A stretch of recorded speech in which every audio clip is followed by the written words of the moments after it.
Hi guys, welcome to the first video on the Cup angle. In this video I'll be making a season review of last year and talk about some of the best points of the season and the bad points of the season. So yeah, let's get right into it. Obviously we won the Premier out of Slot's first season on 84 points. Maybe not the most competitive year, but we capitalized.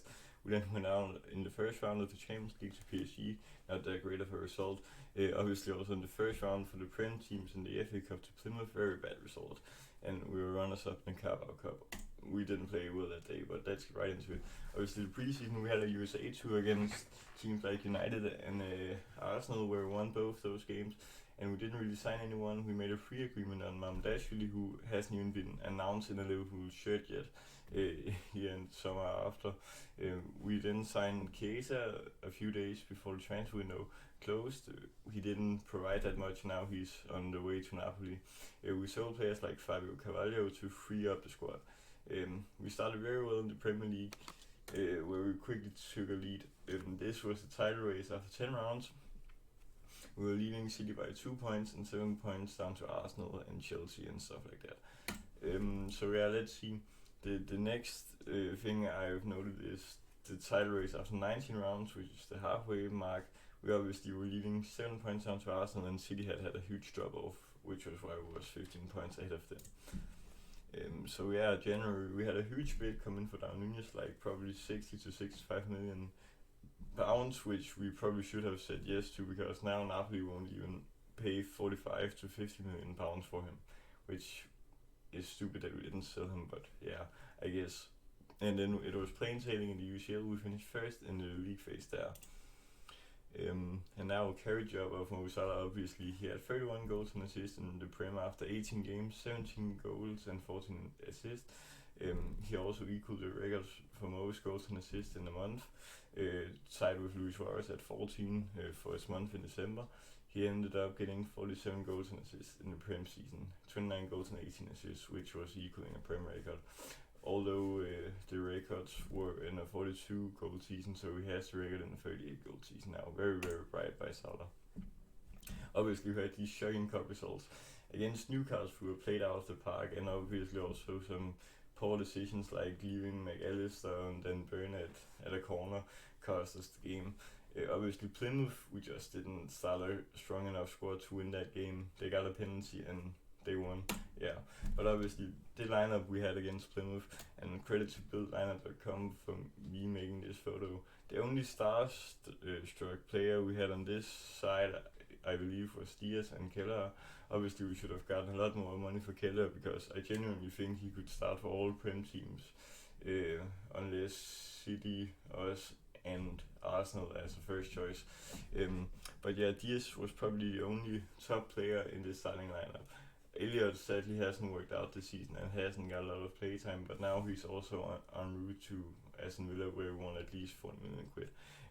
Here you can question Slot's lack of rotation. Obviously it was his first season, so I don't blame him too much. We obviously won the Prem, but yeah, we were dreadful that game. So the UCL, obviously we faced PSG in that round of 16, where we had that Alisson masterclass, probably top 2 performances of goalkeeper ever, tied with Courtois in that UCL final, which we sadly lost 3 years ago. But that wasn't enough to make us progress. Now only the Premier League remains. After 29 game weeks, we were leading by 12 points down to Arsenal and 20 points down to Newcastle. So we had a 4-game lead, which was very huge. We obviously already were champions here, basically. Arsenal fumbled too much. But now I've taken the top 5 most influential matches of a Prem season.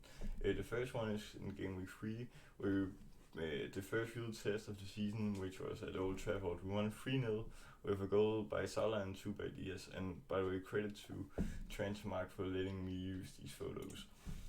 In game week 10, obviously a huge win, because as you can see here, Arsenal lost the same round and City lost in the same round, so we had to capitalize.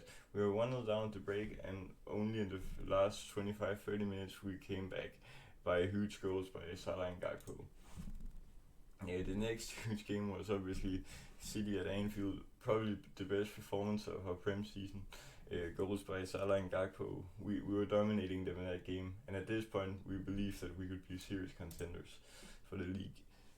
And this was obviously the table after the City game, so we were leading Arsenal by 9 points and City by 11 points at that point. Very good, if you take into consideration that City were reigning champions and stuff like that. And game week 17, Christmas cracker at Spurs, we won 6-3. Salah scored 2 goals, Diaz 2 goals, Szoboszlai 1 and McAllister 1. This was only the 6th time in history that a player had at least 2 goals and 2 assists in the same game, which was Salah in this game obviously. So huge match by him. And another huge game was against City in game 26. We obviously didn't play our best game here, but we were crucial enough to win it and hold City from scoring. At this point we believe we were going to win the league.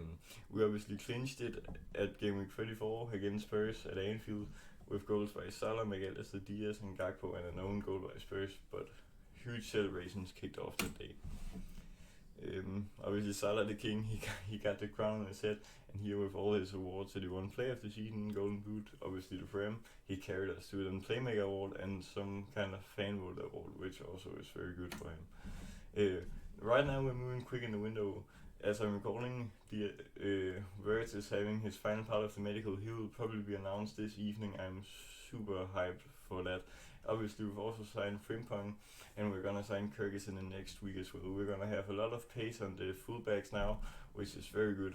Reminds me of the club ball from like 7 to 8 years ago, where we had a lot of pace with a young Robertson and a young Trent.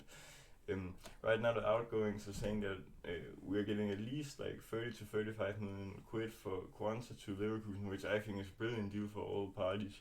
And now we are maybe going for a player like Mark Way here, but I don't know if that's true. I talked about Nunez. He is en route to Napoli right now. Probably 35-40 million quid would be accepted. We should have sold him in January. Chiesa is also on the way back to Italy and Napoli, and obviously as I talked about, Elliot is probably on the way to Aston Villa, where he can play football on a rapid level where he doesn't get benched all the time. So at this point, that was all I had for this video. Remember to subscribe and hit the bell so you never miss when I upload a video. And the next video will be where I set up my dream transfer window. Obviously we also already had a great one up till now, but I will make my last adjustments on how we make it a 10 out of 10 or 11 out of 10 transfer window. But after that, I will see you the next time, guys. Hope you subscribe and like and share with your friends and our Liverpool fans.